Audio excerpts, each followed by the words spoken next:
Hey, I hope everyone's doing good today. Today we're going to be looking at the Montblanc 149.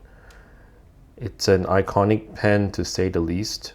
When people talk about fountain pen, they typically would refer to something that looks like this, right? So this is the 149P. P stands for platinum, and we're going to be looking at the pen later on. First of all, though, I want to draw your attention to the box. Comes in a nice white cardboard box, and when you get your 149, assuming you buy it new, I didn't buy it new, but mine came with a box, you would get some verbiage in terms of what you got. In this case, it's a platinum coated fountain pen 149. The model number is here, and the serial number, which should correspond with the serial number on the pen right here, right? And you have some other things like the barcode and things like that. So opening up the box, incidentally, the box is printed in China, or rather the outer covering box. Inside you get another box, this time in black, possibly a fake leather finish. And opening up the box, you get like a cushion. This is how the pen came in. There's nothing underneath the cushion. And you also get a service guide. So I'm going to be going through the service guide very briefly because it's it's some interesting pieces of information in there. So first of all, you get some branding of Montblanc. It's more than 100-year-old company. And then more interestingly, you look at all the various writing instruments that they come up with. Specifically starting with description about the nib. Like every nib made by Montblanc is crafted and polished by hand. Lots of different nib widths. And if you buy the pen brand new from a retail shop, Montblanc customer service will let you have a free nib exchange for 6 weeks after purchase. If you buy a limited edition Montblanc pen, you are able to swap the nib for a year after purchase. And interesting part starts here. Basically, it shows you with the nib that you bought, what the extra fine, fine, and medium would look like.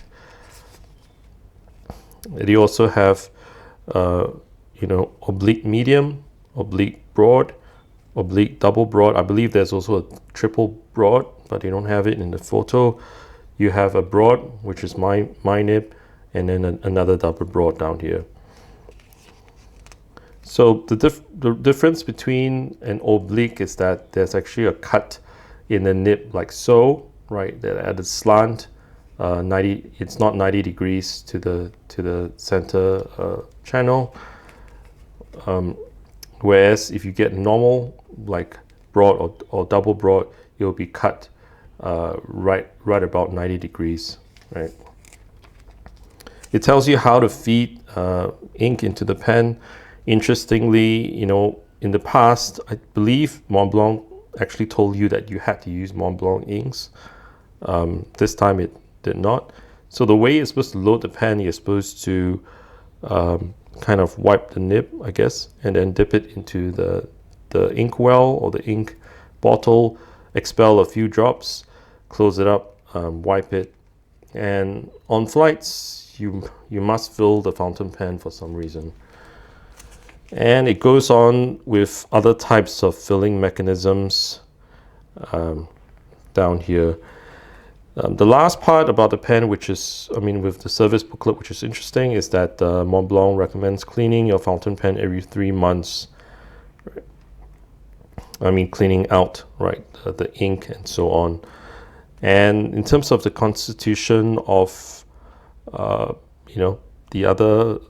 booklet, another thing to note is that if you buy your Montblanc brand new, you get a 2-year international guarantee, and the guarantee is actually right at the back of this booklet down here. So looking at the pen, before I do a detailed look at the pen, I'm going to be comparing the size of the Montblanc 149 with a selection of other pens. And you'll probably kind of pick out straight away that, you know, this is the 823, this is the M800 by Pelikan, Lamy Safari, TWSBI Eco, and you'll note that, you know, when people say the Montblanc 149 is a big pen, they weren't talking about the length. So lengthwise, custom 823 is longer. You know, it's definitely longer than M800 and these other two pens. And I'm just gonna show you something when I uncap maybe just a few of these pens.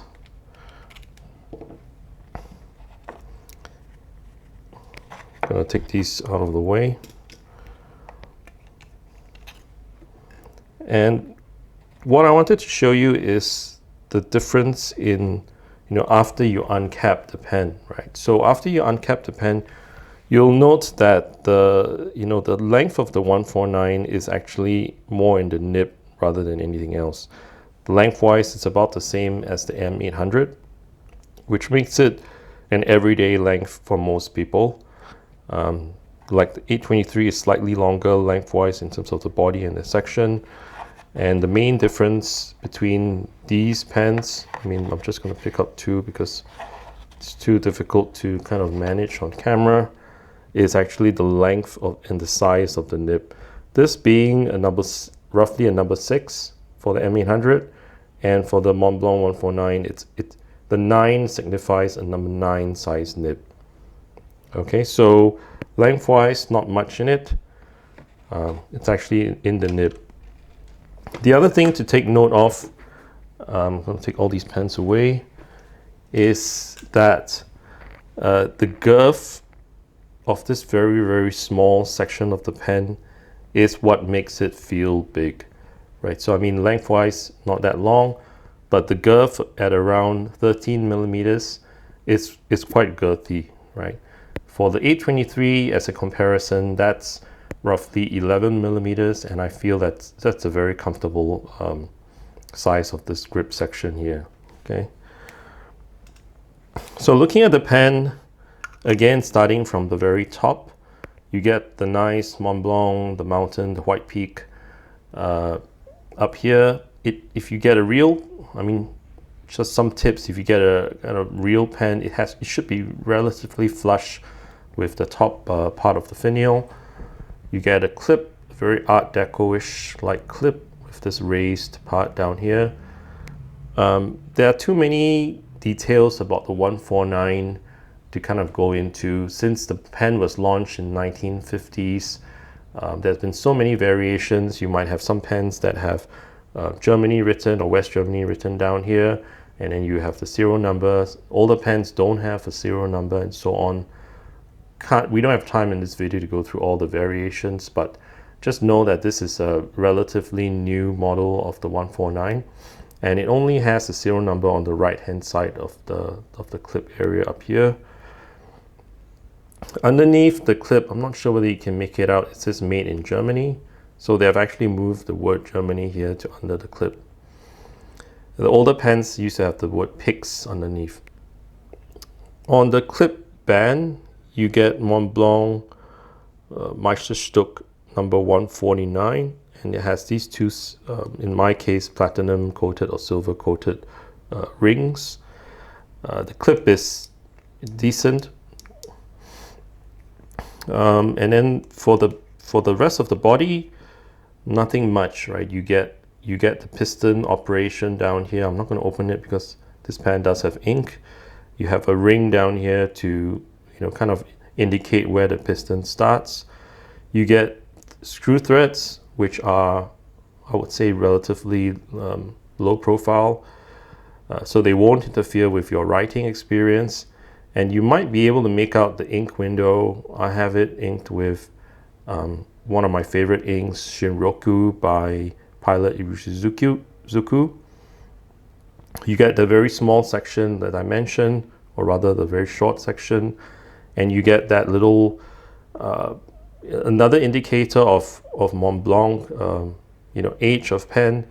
You get the two-part barrel with that little plastic edge down here, and that edge kind of goes towards the nib. So this is a two-tone nib specific to the modern Montblancs. And if you were to read the words, it says 4810, which is the height of the Montblanc mountain. It has the Montblanc logo. It says AU 750, which is the composition 18K gold. STOD, which is like a trademark of the gold that they use, like a brand, and it says Montblanc underneath. The feet, which is also an indication of the age of the pen, is just a typical feet that you're looking at right now. So in terms of balance, this is a piston filler, so it is back weighted, right? You can post the pen, however, I hardly post my pens, and I feel that it's very unwieldy, super back weighted. So I wouldn't do it, but you can post the pen. So I'm going to do a bit of writing right now with my new Hurlitz pad, and I'm going to raise the table to kind of give you a better view of the writing. So this is a very wet nib, as you would expect. It's a broad, like I mentioned earlier on, and it's prone to kind of a bit of hard starting, right? You can see this part here, right? So this is the platinum. And the reason why it has that hard starting thing is because of how smooth that nib is, right? It's not like the end of the world. You can actually tune the nib to kind of write more consistently, but it is what it is. And the ink is Pilot Hiroshi Zuku.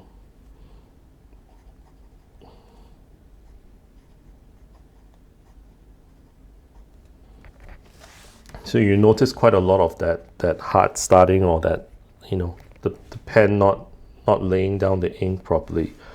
And looking at the line variation,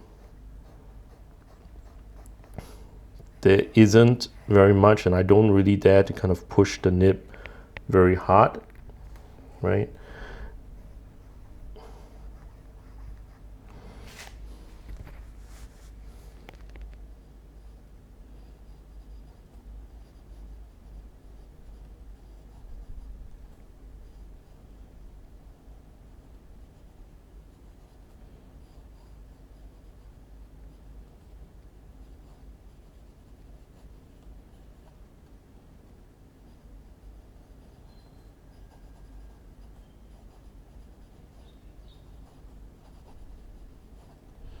So the reason why I'm writing so big is because, if I were to write, with the smaller squares or the grids down here, you'll notice that it quickly becomes kind of, I can't really tell the O's and where it kind of fills in, right? So because this is a very, very broad nib, that's the reason why if you have a pen like this, which is pretty wet, right, you would probably want to, and with a broad nib, you would probably want to write a little bit bigger. Some people call this a signature nib, where it's actually, it's kind of wet and, lays down a very thick line, right? And you can kind of look at the line variation up here. Unfortunately, for this particular pen, you get these hard starts or this railroading happening.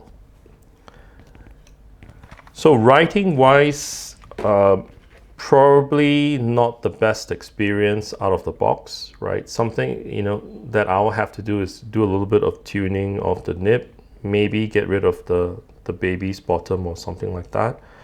But otherwise, the nib is very smooth, it's very wet. And the other thing which I noted for my particular pen, could be because I've removed the nib before to do a little bit of cleaning, is that there tends to be a little bit of ink leaking from this area of the pen up here, right? So maybe a little bit of silicone grease has to be applied before I screw the nib back in. So closing thoughts about this pen. So what is the 149? It is a pretty expensive fountain pen. In Singapore, where I'm located, this pen costs brand new, especially in the platinum finish, about $1,000, roughly slightly less than $1,000 US. You know, the general recommendation, if you wanted to get a 149, would be to buy used. Let the first person kind of take the major hit. Good guideline is to get a pen which is roughly, I would say you'll be doing well if you paid 50% of that retail price, right? Again, it depends on the age of the pen, you know, and other characteristics of that particular pen, the year of the pen, and the condition, obviously, right? So the elephant in the room, right? Would I buy a 149 again, right? If I had lost this or something happened to this pen, and generally, is the 149 worth it, right? For this, you know, for the price that they are charging? I guess this pen is very much a status symbol pen. It's very much a brand, a brand more than a pen. Lots of times when you look at you know, forum posts and reviews and all that, people would say that, you know, when you're out and about and you see somebody using this, they would recognize this instantly as a Montblanc, and you know, that kind of makes up for the price in a way. For myself, I feel that I probably wouldn't get the 149 again, right? Specifically because, you know, I think the pen, you know, looks decent enough. It feels you know, decent enough with the precious resin and all, but it just doesn't give me the feeling of kind of a, you know, a pen which is kind of worth that kind of money that they're charging for it. I would say maybe half of the price of the pen would probably be about the branding, and you know, rather than actually having, you know, $1,000 worth of product down here. So this pen would probably, to me, it's, you know, if you could, like I said, if you can get it for like 50% of the retail price, that would be kind of a good buy. And if you try the pen and if you like the pen, that's all well and good. You can keep the pen and continue using it. If you don't like it, it will be pretty easy for you to kind of sell it on, right? So these pens have a pretty good, you know, you probably could sell this on the second-hand market pretty easily. So that's my quick look, or rather it's not so quick, we're running to the 20 minutes for this video already. This is my look at the Montblanc 149, kind of a pen that leaves me with mixed feelings, especially with the misperforming nib. I would like to know, for my viewers, what do you think? You know, is this pen worth the price that they are charging? You know, would you buy a 149? I mean, is this a grail pen for you? So let me know your thoughts. Please give me a like if you like the video. Again, comment and subscribe, and I will see you in the next video. Take care. Bye-bye.